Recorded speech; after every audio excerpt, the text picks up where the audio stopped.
ഒരു പ്രാവശ്യം കൂടെ ദൈവവചനമായിട്ട് നിങ്ങളുടെ മുമ്പിലായിരിക്കുവാൻ ദൈവം എനിക്കും അവസരം തന്നതിൽ ഞാൻ ദൈവത്തെ സ്തുതിക്കുന്നു. एक बार और परमेश्वर की पवित्र वचनों को लेकर आपके साथ होने के लिए प्रभु ने मुझे दिया हुआ सुलभ अवसर के लिए मैं प्रभु को धन्यवाद करता हूं. സംഭവബഹുലമായ ഒരു വർഷമാണ് 2020 നമ്മളെ വിട്ട് കടന്നുപോയത്. बहुत परेशानी वाला एक साल था जो हमको छोड़ कर गया. അതിനേക്കാൾ നല്ലൊരു വർഷം ഇനിയും ലോകത്തിൽ പ്രതീക്ഷിക്കുവാൻ നമുക്ക് സാധ്യതയില്ല. उससे बढ़कर एक साल ये धरती पर हम दोबारा आशा नहीं कर सकता. കാരണം ലോകത്തിന്റെ സംഭവങ്ങൾ നാളുകൾ കഴിയും തോറും അതീവ മോശമായിക്കൊണ്ടിരിക്കുകയാണ്. दुनिया का हालेलुया परिस्थिति दिन का दिन बहुत बुरे होते जा रहा है. ഈ 2021 എങ്ങനെയായിരിക്കും എന്ന് നമുക്ക് നിശ്ചയിക്കാൻ കഴിയില്ല. 2021 साल किस तरीके से होगा करके हम पहले भविष्यवाणी नहीं कर सकता. ഏത് സംഭവങ്ങളെ നേരിടേണ്ടി വന്നാലും ദൈവസന്നിധിയിൽ വിശ്വസ്തരായി നിന്ന് ദൈവകൃപയെ അനുഭവിക്കുവാൻ തക്കോണം ദൈവമായ കർത്താവ് നമ്മെ എല്ലാവരെയും സഹായിക്കട്ടെ.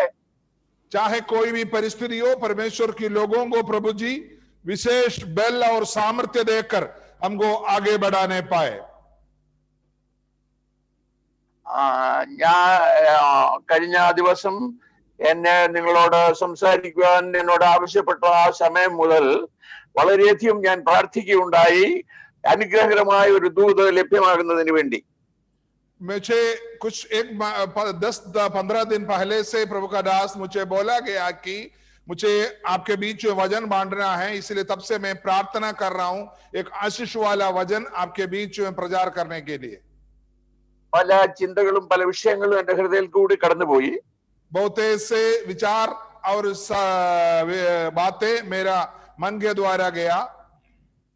അല്പ നിമിഷങ്ങൾക്ക് മുൻപ് ദൈവം എന്റെ ഹൃദയത്തിൽ പ്രകാശിപ്പിച്ചു തന്ന ഒരു വാക്യമാണ് ഞാൻ നിങ്ങളുടെ മുമ്പിൽ വായിച്ച് ചിന്തിക്കുവാൻ താല്പര്യപ്പെടുന്നത്.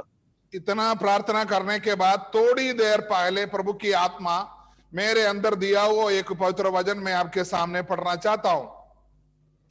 അപ്പോസ്തലനായ പൗലോസ് തെസ്സലോനിയർക്ക് എഴുതിയ ലേഖനം 5-ാം അധ്യായത്തിന്റെ 16-ാമത്തെ വാക്യം. प्रेरित पौलुस तेस्सलोनियों को लिखा हुआ पत्री उसका 5 अध्याय उसका 16 वचन पढ़ेंगे. എപ്പോഴും സന്തോഷിക്കുവീൻ, ഇടവിടാതെ പ്രാർത്ഥിക്കുവീൻ, എല്ലാറ്റിനും സ്തോത്രം ചെയ്യുവീൻ, ഇതല്ലോ നിങ്ങളെ കുറിച്ച് ക്രിസ്തുയേശുവിൽ ദൈവ ഇഷ്ടം. हालेलुया. वहां ये बोला है उसका 16, 17, 18 सदा आनंदित रहो, निरंतर प्रार्थना में लगे रहो, हर बात में धन्यवाद करो, क्योंकि तुम्हारे लिए मसीह यीशु में परमेश्वर की यही इच्छा है. आमीन. ദൈവം നമ്മെ എല്ലാവരെയും, അതായത് അന്നത്തെ കൊരിന്ത്യ തെസ്സലോനിക്കയിലെ വിശ്വാസികളോട് അപ്പോസ്തലനായ പൗലോസ് പറയുന്നതാണ്, അത് അവർക്ക് വേണ്ടി മാത്രമുള്ളതല്ല, നമ്മെ എല്ലാവരെയും കുറിച്ച് ദൈവം ആഗ്രഹിക്കുന്ന ഒരു കാര്യമാണ് ഇവിടെ പ്രസ്താവിക്കുന്നത്. प्रेरित पौलुस ये तेस्सलोनियों की विश्वासियों को, तेस्सलोनी करके एक जगह है, वहां का विश्वासियों को बोल रहा है पत्री के द्वारा, लेकिन परमेश्वर ये वचन के द्वारा हम सभी से बात करना चाहते हैं. നമ്മൾ എല്ലാവരും എങ്ങനെയായിരിക്കണമെന്ന് ദൈവം ആഗ്രഹിക്കുന്നു. हम सब लोग किस तरीके से होना है करके प्रभु चाहता है. എപ്പോഴും സന്തോഷിക്കുവീൻ, हमेशा आनंदित रहो, ഇടവിടാതെ പ്രാർത്ഥിക്കുവീൻ, लगातार प्रार्थना में स्थिर रहो, എല്ലാറ്റിനും സ്തോത്രം ചെയ്യുവീൻ, हर एक बात में धन्यवाद करो, ഇതല്ലോ നിങ്ങളെ കുറിച്ചുള്ള ക്രിസ്തുയേശുവിൽ ദൈവ ഇഷ്ടം. क्योंकि तुम्हारे लिए मसीह यीशु में परमेश्वर की यही इच्छा है. നാം എപ്പോഴും സന്തോഷിക്കുന്നവരായിരിക്കണമെന്ന് ദൈവം ആഗ്രഹിക്കുന്നു. हम हमेशा खुश रहना प्रभु चाहते हैं. എന്നാൽ മനുഷ്യൻ എല്ലാവരും ആഗ്രഹിക്കുന്നു സന്തോഷിക്കണമെന്ന്. हालेलुया. हर एक व्यक्ति चाहता है, हमेशा आनंदित रहने के लिए हर एक व्यक्ति चाहता है. സാധാരണ ജനങ്ങൾക്ക് ചിലപ്പോഴെല്ലാം സന്തോഷം ഉണ്ടാകാറുണ്ട്. साधारण व्यक्तियों को थोड़ा समय आनंदित रहता है. എന്നാൽ എപ്പോഴും സന്തോഷിക്കുവാൻ കഴിയുന്ന ആളുകൾ ഉണ്ടോ എന്ന് സംശയമാണ്. लेकिन हम हर समय आनंदित रहने वाला कोई है करके आप नहीं भी हमको नहीं समझ में आता. എപ്പോഴും സന്തോഷിക്കണമെന്ന് ദൈവം നമ്മെ കുറിച്ച് ആഗ്രഹിക്കുന്നു. हर समय आनंदित रहने के लिए प्रभु हमारे बारे में चाहता है. എപ്പോഴും സന്തോഷിക്കുവാൻ ആർക്കാണ് സാധിക്കുന്നത് എന്ന് നാം മനസ്സിലാക്കേണ്ടിയിരിക്കുന്നു. हर समय कौन आनंदित रह सकता है करके हमको समझना जरूरी है. അപ്പോസ്തലനായ പൗലോസ് ലോക മനുഷ്യരെ 3 തരക്കാരായി വിഭജിച്ച് പറഞ്ഞിട്ടുണ്ട്. प्रेरित पौलुस धरती का लोगों को 3 तरीके का लोग करके बांटा गया. കൊരിന്ത്യർക്ക് എഴുതിയ 1-ാം ലേഖനം 2-ാം അധ്യായത്തിന്റെ 14-ാം വാക്യത്തിൽ പ്രാകൃത മനുഷ്യൻ ദൈവാത്മാവിന്റെ ഉപദേശം കൈക്കൊള്ളുന്നില്ല എന്ന് വായിക്കുന്നു. कोरिन्थियों का पत्री पहला कोरिन्थी 2:14 पर लिखा है, जो शारीरिक मनुष्य परमेश्वर की वचनों को नहीं ग्रहण कर सकता. മലയാളത്തിൽ ആ പ്രാകൃത മനുഷ്യൻ എന്നുള്ളത് ചില തെറ്റിദ്ധാരണ ഉണ്ടാക്കുന്നതാണ്. मलयालम में ये जो शारीरिक मनुष्य करके जो शब्द इस्तेमाल किया है, कुछ लोगों को इतना जल्दी समझ में नहीं आता. ലൗകിക മനുഷ്യൻ എന്നാണ് അതിന്റെ ശരിയായ പരിഭാഷ. उसका सही भाषांतर है लौकिक मनुष्य. എന്ന് പറഞ്ഞാൽ സാധാരണ ജനങ്ങൾ, ലോകത്തിൽ ആത്മീയരല്ലാത്ത മനുഷ്യർ. इसका मतलब है दुनियादार का लोग, जो साधारण लोग. വീണ്ടും ജനിക്കാത്ത മനുഷ്യരെയാണ് അങ്ങനെ പറയുന്നത്. जो उद्धार ना पाया हुआ लोगों को उस तरीके का शब्दों को लौकिक मनुष्य करके कहता है. ലോകത്തിലുള്ള സംഗതികളാൽ സന്തോഷിക്കുന്നവർ, जो दुनिया के केवल दुनिया की बातों को देखकर आनंदित होते हैं. ഈ ലോകത്തിലുള്ള മനുഷ്യന് സന്തോഷിക്കണമെന്നുണ്ടെങ്കിൽ ലോകത്തിലുള്ളതായ കാര്യങ്ങൾ അവൻ അനുകൂലമായി മാറണം. अगर वो दुनिया की बारे में अगर आनंदित रहना है तो दुनिया की बातों उनकी अनुकूल अवस्था में आना जरूरी है. അങ്ങനെ ഒരു സാഹചര്യം ഈ ലോകത്തിൽ ഉണ്ടാകാറില്ല. हर बात पर उनको आनंद मनाने का एक ऐसी अवस्था कोई भी व्यक्ति के जीवन में नहीं होता. ചിലപ്പോഴെല്ലാം സന്തോഷത്തിനുള്ള കാരണങ്ങൾ ഉണ്ടായേക്കാം. थोड़ी समय पर उनको आनंद मनाने का समय मिल सकता है. സന്തോഷിച്ചുകൊണ്ടിരിക്കുമ്പോൾ തന്നെ ദുഃഖമായി മാറുന്ന സാഹചര്യങ്ങൾ ഉണ്ടായേക്കാം. वो हंसती मजाक करते हुए आनंदित रहते हुए तुरंत उनके अंदर दुख की बात सुन सकता है वो व्यक्ति. അങ്ങനെ സന്തോഷം അനുഭവിക്കണമെന്നല്ല ദൈവം ആഗ്രഹിക്കുന്നത്. എപ്പോഴും സന്തോഷിക്കുന്ന ജനത്തെയാണ് ദൈവം ആഗ്രഹിക്കുന്നത്. परमेश्वर उस तरीके का लोगों को नहीं चाहता. प्रभु चाहता है हमेशा जो व्यक्ति है आनंदित रहो. ദൈവം മനുഷ്യനെ സൃഷ്ടിച്ച് ലോകത്തിലാക്കിയത് സകലവിധ ആനന്ദങ്ങളും അവന് ദാനം ചെയ്തുകൊണ്ടാണ്. एक व्यक्ति को धरती पे प्रभु ने रखा है, उस व्यक्ति की जो जीवन की जो भी आनंद की जरूरतें हैं सब वस्तुओं को उपलब्ध किया हुआ है. ഏദൻ തോട്ടത്തിൽ മനുഷ്യന് ആവശ്യമായ ഭൗമിക വസ്തുക്കളെല്ലാം തന്നെ നൽകിയിരുന്നു. पहला मनुष्य जो आदम और हवा को जो प्रभु ने बनाया था, उसके जीवन में जैसे आनंदित कर सकता है हर एक वस्तुएं उसको दिया थे. എന്നാൽ മനുഷ്യൻ പാപത്തിൽ വീണതിന്റെ ഫലമായി ഭൂമി ശപിക്കപ്പെട്ടതായി തീർന്നു. हम देख सकता है लेकिन मनुष्यों का पाप की वजह से धरती पर श्राप पड़ गया. ആ ശാപത്തിന്റെ ഫലമായിട്ട് മനുഷ്യന് കഷ്ടതയുണ്ടായി. उस श्राप की वजह से मनुष्यों को जीवन में बुरी बातों को कठिनाइयों को सामना करना पड़ रहा है. ആദ്യം സ്ത്രീയോടാണ് പറഞ്ഞത്, നിനക്ക് കഷ്ടത വർദ്ധിപ്പിക്കുമെന്ന്. पहले परमेश्वर ने स्त्री से कहा तुम कष्ट को सामना करोगे.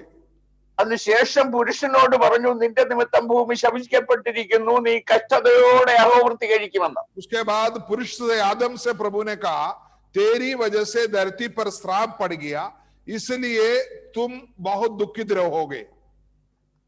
അതിനുശേഷം ദൈവത്തിന് ആ മനുഷ്യനെ ദൈവത്തോട് അടുപ്പിക്കുന്നതിന് വേണ്ടി, അവന് നഷ്ടപ്പെട്ട സന്തോഷം തിരികെ കൊടുക്കുന്നതിന് വേണ്ടി ദൈവം ഒരു മാർഗം ഒരുക്കി കൊടുത്തു. उसके बाद जिस बात को मनुष्य खो दिया उसको वापस मिलने के लिए प्रभु ने एक रास्ता, एक मतलब एक आराधना उनको सिखाया. ആ ദൈവം മനുഷ്യനോട് പാപത്തിന്റെ പരിഹാരത്തിന് വേണ്ടി പാപയാഗം കഴിച്ച് ദൈവവുമായി ഐക്യതപ്പെടുവാനുള്ള മാർഗം ഒരുക്കി കൊടുത്തു. परमेश्वर ने मनुष्यों को पाप का छुटकारा पाकर प्रभु के साथ मिल मिलाप करने का बातों को उनको समझा दिया, करके दिखाया. പാപത്തിന്റെ ഫലമായിട്ടാണ് കഷ്ടത ഉണ്ടായത് എന്ന് ഞാൻ പറഞ്ഞല്ലോ. पाप की वजह से धरती पर दुख आया. പാപത്തിന് പരിഹാരമുണ്ടാക്കി ദൈവമായിട്ടുള്ള സംസർഗത്തിൽ വീണ്ടും സന്തോഷിക്കുവാനുള്ള മാർഗമാണ് ദൈവം ഒരുക്കി കൊടുത്തത്.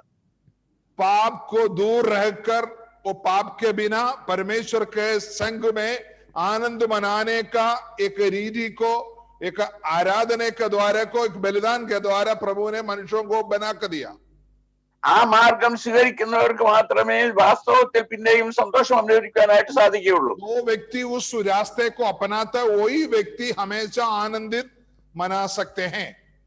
അപ്പോസ്തലനായ പൗലോസ് രണ്ടാമത്തെ വിധക്കാരെ കുറിച്ച് പറയുന്നത് ക്രിസ്തുവിൽ ശിശുക്കൾ അഥവാ ജഡീയ മനുഷ്യരെന്നാണ്. दूसरी व्यक्तियों के बारे में हालेलुया कहता है प्रभु में बच्चे लोग, शिशु लोग, वो भी शारीरिक मनुष्य की बराबर बातें लिखा है. അവർക്ക് നിസ്സാരമായ കാര്യങ്ങളിൽ ചിലപ്പോഴൊക്കെ സന്തോഷിക്കാം. वो लोग भी थोड़ी थोड़ी बातों में कभी कभी आनंदित होते हैं. യഥാർത്ഥ കാരണം വേണമെന്നില്ല, യഥാർത്ഥ സന്തോഷത്തിനുള്ള കാരണം വേണമെന്നില്ല. इसलिए सही रीति उनके जीवन में आना कोई जरूरी नहीं है. ചെറിയ ഒരു ബലൂൺ കിട്ടിയാൽ കൊച്ചുകുട്ടി സന്തോഷിച്ചെന്നിരിക്കും. हो सकता है एक छोटे बच्चे को एक बैलून, एक गुब्बारा मिल गया तो बहुत आनंद रहता है. അത് പൊട്ടിപ്പോകുമ്പോൾ അത് ആ കുട്ടി ദുഃഖിക്കുകയും ചെയ്യും. जब वो टूट जाते हैं वो लड़के, वो बच्चा रोना शुरू हो जाता है. പറഞ്ഞതിന്റെ കാര്യം ഇത്രേ ഉള്ളൂ, വിവരിക്കാൻ എനിക്ക് സമയമില്ല. ആ നിസ്സാര കാര്യത്തിന് സന്തോഷിക്കുകയും പെട്ടെന്ന് തന്നെ ദുഃഖിക്കുകയും ചെയ്യുന്ന ഒരു അവസ്ഥയാണ് അവർക്കും ഉണ്ടാകുന്നത്. मतलब है एक व्यक्ति तुरंत खुश हो जाता है, तुरंत दुखित हो जाता है. यही है, उस बात पे हमको समझ में आता है. മൂന്നാമത്തെ കൂട്ടരെ കുറിച്ചാണ് പൗലോസ് പറയുന്നത് ആത്മീയ മനുഷ്യനെന്ന്.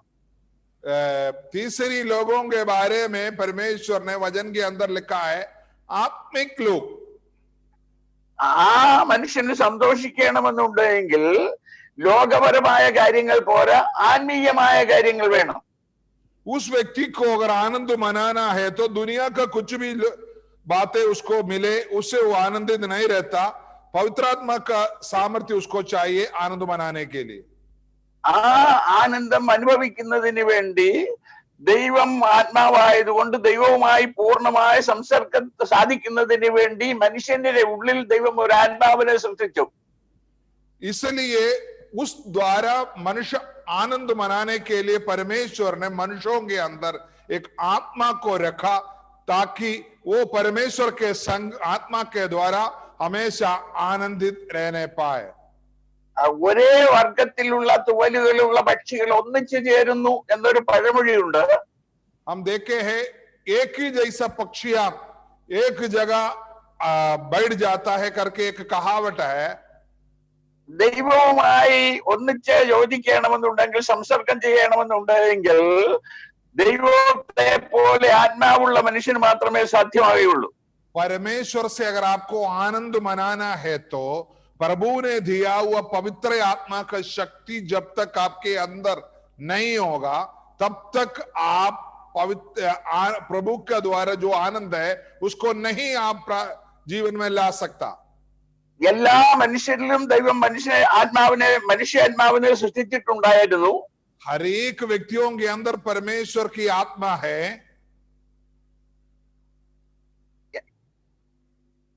എന്നാൽ ദൈവ സംസർഗം ഇല്ലാതായതിന്റെ ഫലമായിട്ട് സാധാരണ ലൗകിക മനുഷ്യന്റെ ആത്മാവ് നിർജീവ അവസ്ഥയിലാണ്. पाप के कारण प्रभु के द्वारा अच्छे संबंध ना रखने की वजह से हर एक व्यक्तियों के अंदर पवित्र आत्मा एक निर्जीव अवस्था में है. അതുകൊണ്ട് അവർക്ക് ദൈവവുമായിട്ടുള്ള സംസർഗം സാധ്യമല്ല.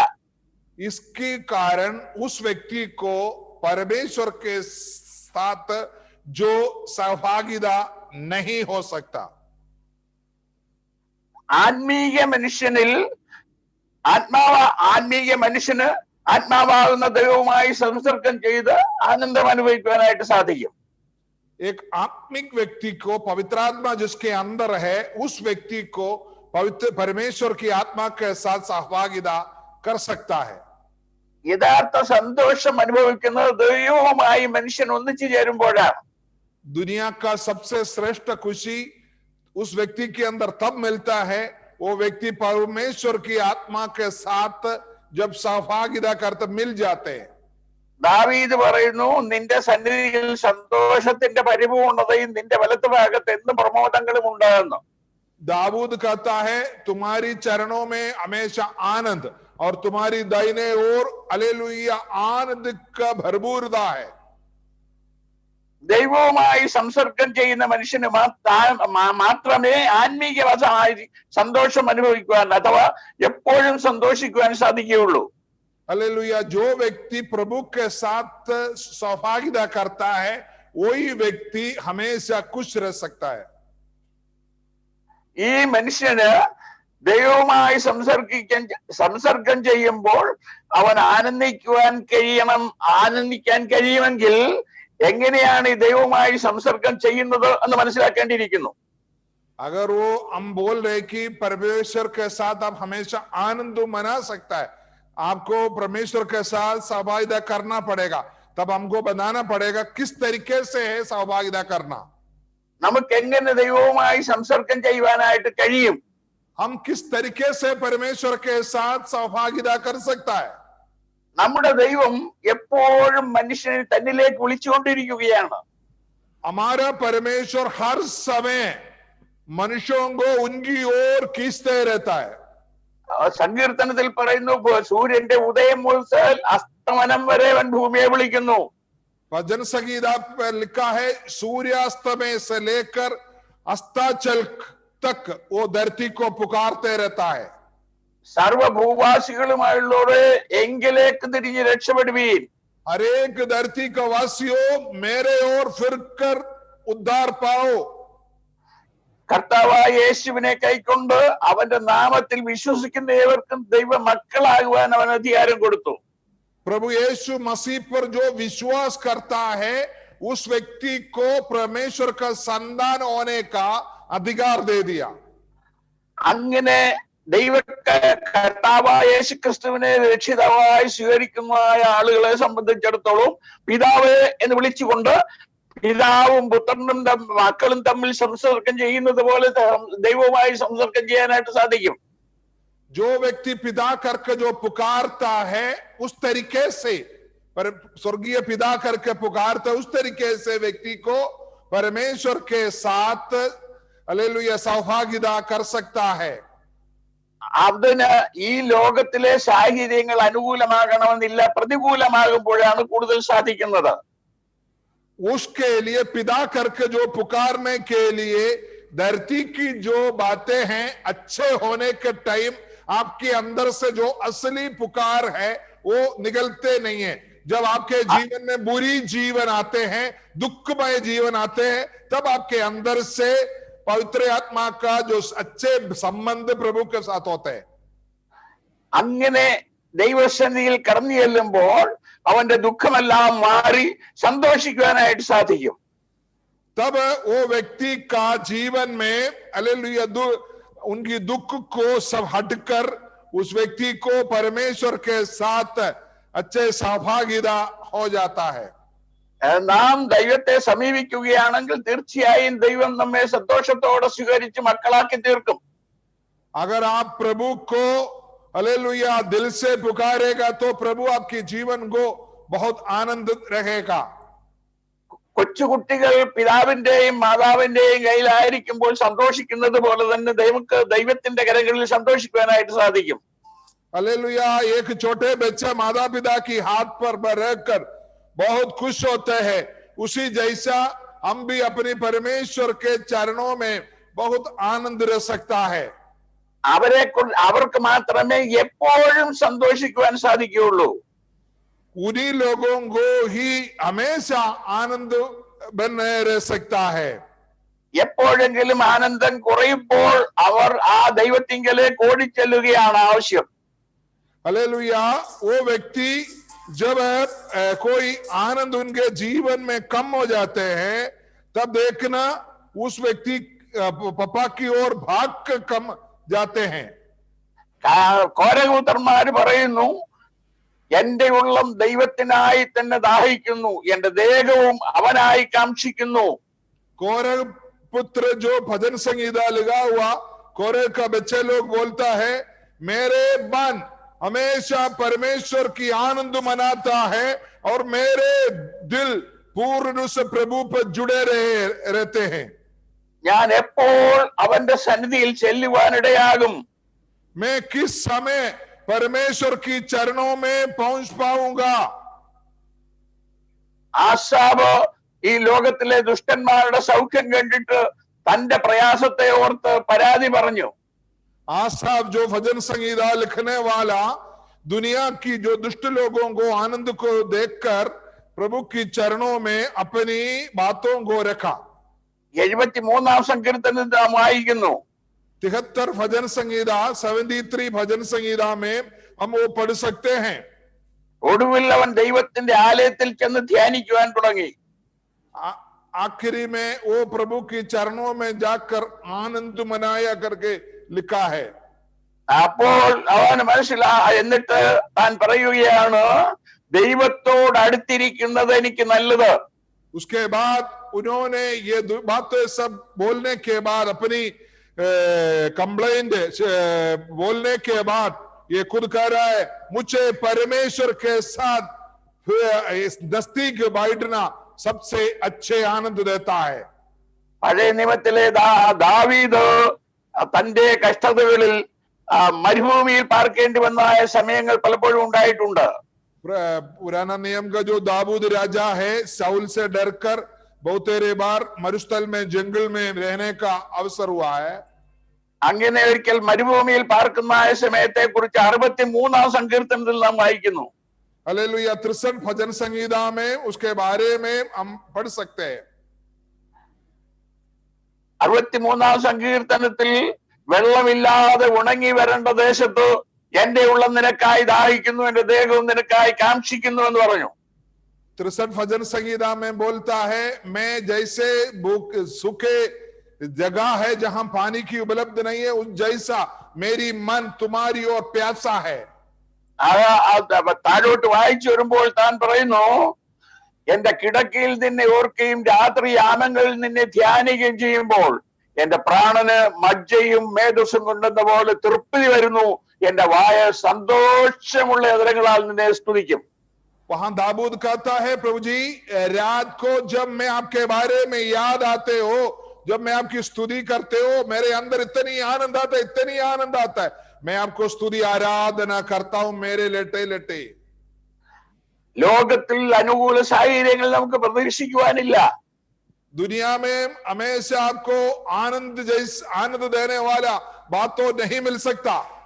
നമ്മുടെ കർത്താവ് പറഞ്ഞു, ലോകത്തിൽ നിങ്ങൾക്ക് കഷ്ടമുണ്ട്. प्रभु ने बोला, हालेलुया, तुमको धरती पर कष्ट जरूर है,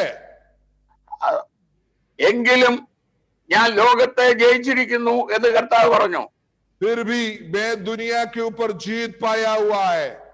കഷ്ടമില്ലാത്ത ഒരു ലോകത്തിലല്ല ദൈവം വിശുദ്ധന്മാരെ വിളിച്ചിട്ട് ആക്കിയിരിക്കുന്നത്. हालेलुया। दुनिया में हालेलुया जो दुख भरा हुआ जगह में है, जो प्रभु ने हमको रखा है।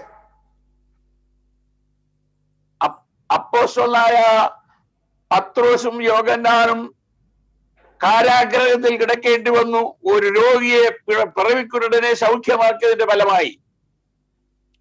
प्रेरित पत्रोस और यूहन्ना को बंदी गृह में जाना पड़ा एक व्यक्ति को चंगा देने की वजह से।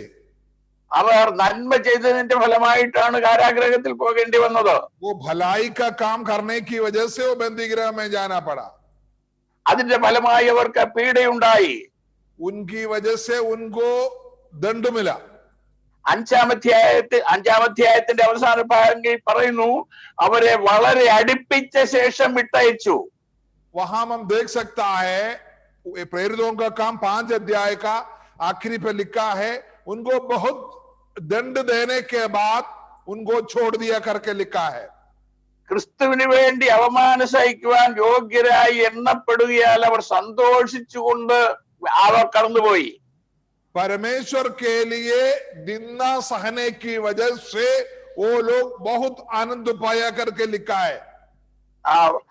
ലോകത്തിൽ സന്തോഷം അനുഭവിക്കണമെന്നുണ്ടെങ്കിൽ ദൈവത്തിന് വേണ്ടി കഷ്ടം സഹിക്കുവാൻ തന്നെത്താൻ തയ്യാറായിരിക്കുന്നവർക്ക് മാത്രമേ സാധ്യമാകുകയുള്ളൂ. अगर आप असली आनंद को अपनी जीवन में अगर पाना चाहते हैं तो प्रभु की वचन के द्वारा, प्रभु की सेवकाई के द्वारा, प्रभु की महिमा के लिए आप अपने आप को जीवन में दुख पाएगा, तभी आप असली आनंद को अपने जीवन में ले सकता है. ഇന്ന് നാം കേൾക്കുന്നതായ സുവിശേഷം അധികവും ദൈവ വചനാനുസരണമുള്ളതല്ല. आज जो हम लोग जो सुनते आ रहे जो वचन है, हर एक वचन लोग जो बोलते हैं वचन के अनुसार नहीं बोलता. സമൃദ്ധിയുടെ സുവിശേഷക്കാർ പറയുന്നത് ലോകത്തിൽ എപ്പോഴും സമൃദ്ധിയായിരിക്കുമെന്നാണ്.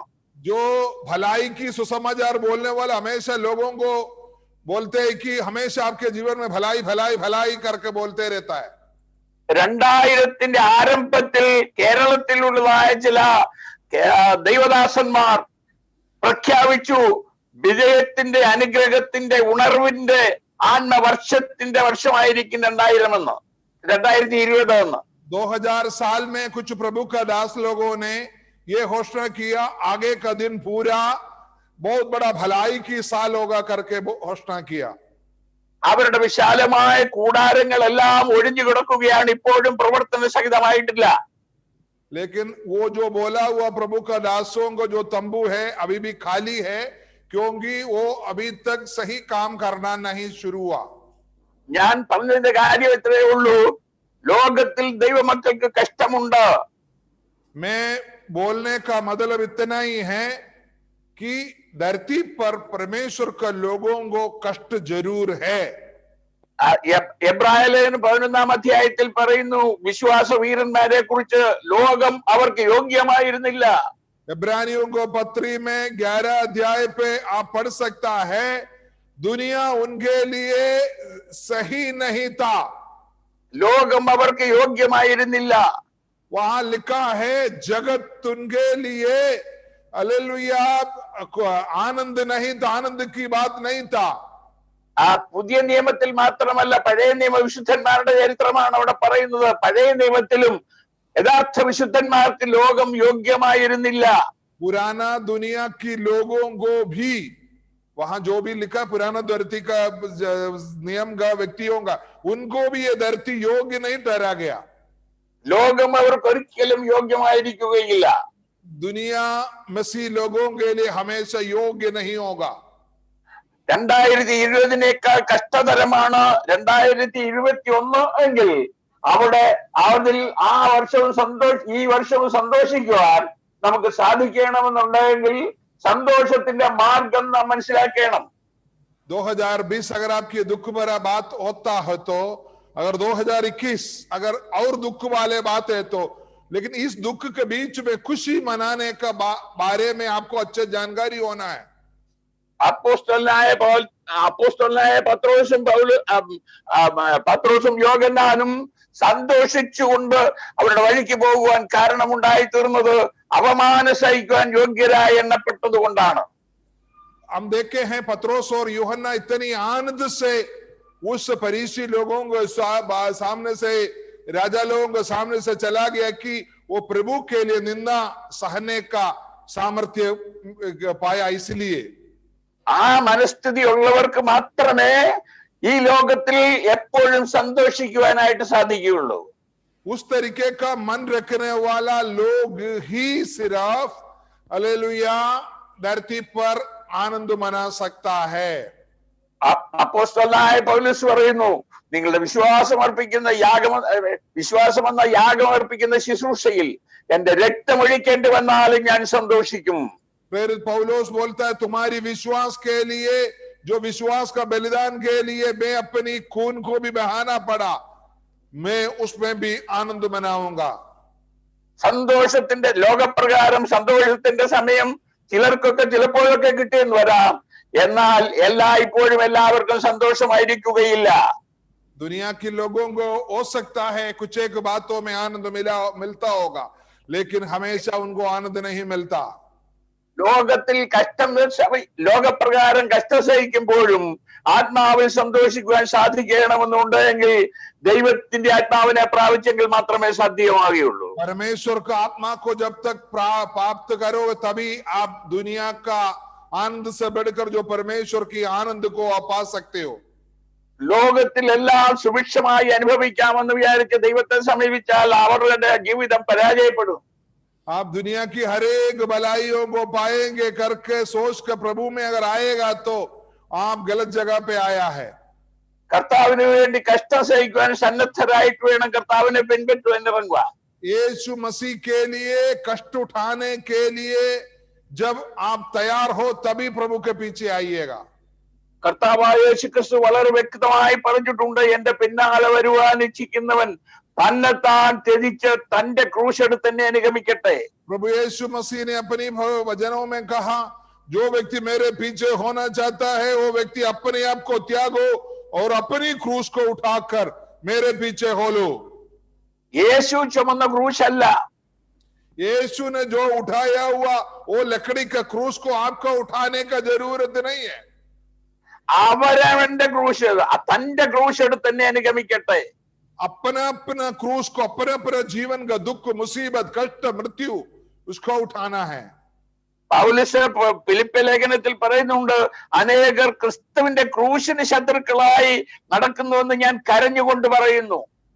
एफेसियों का पत्री में प्रेरित पौलुस बोलता है, बहुतेरे लोग प्रभु की क्रूस की विरोधी हो गया करके मैं रोते हुए आपको बता रहा हूं। അവർ പ്രത്യക്ഷത്തിൽ ക്രിസ്തുവിന്റെ ശത്രുക്കളല്ല. आप अगर देखेगा तो वो लोग मसीह की शत्रु नहीं है देखने में। അവരെ സുവിശേഷ പ്രവർത്തകരുടെ വേഷം ധരിച്ചവരാണ്. वो लोग प्रभु की सेवकाई की कपड़े पहने हुए हैं, എന്നാൽ ക്രിസ്തുവിന്റെ ക്രൂശിന് അവർ ശത്രുക്കളാണ്. लेकिन वो प्रभु की क्रूस का विरुद्ध लोग है। ആ ക്രൂശിന് ശത്രുക്കളായതുകൊണ്ട് ക്രൂശിന്റേതായ അനുഭവം അനുഭവിക്കുവാൻ അവർക്ക് മനസ്സില്ല. इसी वजह से वो लोग क्रूस की जो दुख को उठाना नहीं चाहता। അപ്പൊ പൗലോസ് പറഞ്ഞു, ഞാൻ ക്രിസ്തുവിനോടുകൂടെ ക്രൂശിക്കപ്പെട്ടിരിക്കുന്നു. तब प्रभु प्रेरित पौलुस कहा, मैं यीशु मसीह के साथ क्रूस पर चढ़ गया। ആ അപ്പോസ്തലനായ പൗലോസ് വളരെയധികം കഷ്ടങ്ങൾ സഹിച്ചു. प्रेरित पौलुस बहुतेरे कष्ट परमेश्वर यीशु मसीह की नाम की वास्ते उठाया। ആ കൊരിന്ത്യരുടെ രണ്ടാം ലേഖനം 6-ാം അധ്യായത്തിലും 11-ാം അധ്യായത്തിലും അതിനെ കുറിച്ച് വിവരിക്കുന്നുണ്ട്. कोरिन्थियों का पत्री पहला कोरिन्थी 2 अध्याय और 11 अध्याय में यही बातों को प्रेरित पौलुस बोलते जा रहा है। അതിനെ കുറിച്ച് വിവരിക്കുവാൻ ഞാൻ താല്പര്യപ്പെടുന്നില്ല, വിവരിക്കാൻ സമയമില്ലല്ലോ. ज्यादा उसके बारे में वर्णन करना नहीं चाहता, समय कम से। എന്നാൽ അവസാനം താൻ കഴിഞ്ഞു വീഴുമ്പോൾ താൻ പാനീയയാഗമായി ഒഴിക്കപ്പെടുവാൻ പോകുമ്പോഴും താൻ സന്തോഷിച്ചുകൊണ്ടാണ് പോയത്. जब वो एक पानीय बलि करके जब अपने आप को जब मौत की ओर दे रहा था, तभी भी बहुत आनंद के द्वारा प्रेरित पौलुस गया। താൻ വളരെ സന്തുഷ്ടനായിരുന്നു എന്ന് താൻ പറയുന്നു ഫിലിപ്പി ലേഖനത്തിൽ. वहां फिलिपियों का पत्री में लिखा, मैं बहुत आनंदित हूं। കർത്താവിന് വേണ്ടി കഷ്ടം സഹിക്കുവാൻ യോഗ്യരായി എണ്ണപ്പെടുകയാൽ സന്തോഷിക്കുന്ന മനോഭാവം നമ്മുടെ ജീവിതത്തിൽ ഉണ്ടാകണം. प्रभु के लिए जो व्यक्ति अलेली होते हैं वो व्यक्ति प्रभु के लिए कष्ट उठाने का इच्छा रखिएगा। പാപത്തിനെതിരായി പോരാടുവാൻ ഏതറ്റം വരെയും പോകുവാൻ സന്നദ്ധരായി ഇറങ്ങിയവർക്ക് മാത്രമേ ദൈവത്തിന്റെ അത്ഭുതങ്ങൾ കാണുവാനായിട്ട് കഴിയുള്ളൂ. जो व्यक्ति प्रभु की सेवकाई के लिए उतरा है वो व्यक्ति कष्ट का बहुत गहराई तक जाना पड़ेगा, तभी वो प्रभु के पीछे जा सकता है। ഇടയ്ക്ക് വെച്ച് പിന്മാറി പോകുന്നവർക്ക് ദൈവിക അനുഗ്രഹം ലഭിക്കുവാൻ സാധ്യമല്ല. जो व्यक्ति हालेलुया बीच में हट जाता है वो व्यक्ति को प्रभु की मार्ग पर नहीं चल सकता। സർക്കാരിന് വേണ്ടി ഇറങ്ങി പുറപ്പെട്ടവർ ധാരാളം പിന്മാറിപ്പോയിട്ടുണ്ട്. प्रभु के लिए बहुतेरे लोग पहले निकल गया, बाद में हट गया, ऐसा बहुतेरे लोग है धरती पर। എന്റെ നീതിമാൻ വിശ്വാസത്താൽ ജീവിക്കും. मेरी धर्मी विश्वास के द्वारा जिएगा। പിന്മാറുന്നുവെങ്കിൽ എന്റെ ഉള്ളത്തിന് അവനിൽ പ്രസാദമില്ല. अगर वो पीछे हटता तो मेरी मन उन पर प्रसन्न नहीं है। നമ്മുടെ ജീവിതത്തിൽ കഷ്ടങ്ങൾ നമ്മെ നേരിടുമ്പോൾ വെല്ലുവിളിക്കുമ്പോൾ അതിനെ നാം വെല്ലുവിളിക്കണം, ഇനിയും എന്തെങ്കിലും കഷ്ടങ്ങൾ ഉണ്ടെങ്കിൽ അതും പോരട്ടെ എന്ന്. जब धरती का जो कष्ट मुसीबत जो हमको आपको हालेलुया चेतावनी देता है तो आप उसको सामने हालेलुया बोलना है, और कष्ट है तो मेरे ऊपर आने दीजिए, मैं उसको भी सामना करूंगा। റോമാലേഖനം 8-ാം അധ്യായത്തിൽ പൗലോസ് പറയുന്നു, ക്രിസ്തുവിന്റെ സ്നേഹത്തിൽ നിന്ന് നമ്മെ വേർതിരിക്കുന്നത് ആര്? रोमियों का पत्र 8 अध्याय में प्रभु का दास प्रेरित पौलुस बोलता है, यीशु मसीह की प्रेम से मुझे कौन पीछे हटा सकता है? ലോകത്തിൽ യാതൊരു ശക്തിക്കും അതിന് കഴിയില്ല. दुनिया की कोई भी सामर्थ्य उसके लिए नहीं होगा। ഞാൻ എന്റെ പ്രാണനെ വിലയേറിയതായി എണ്ണുന്നില്ല.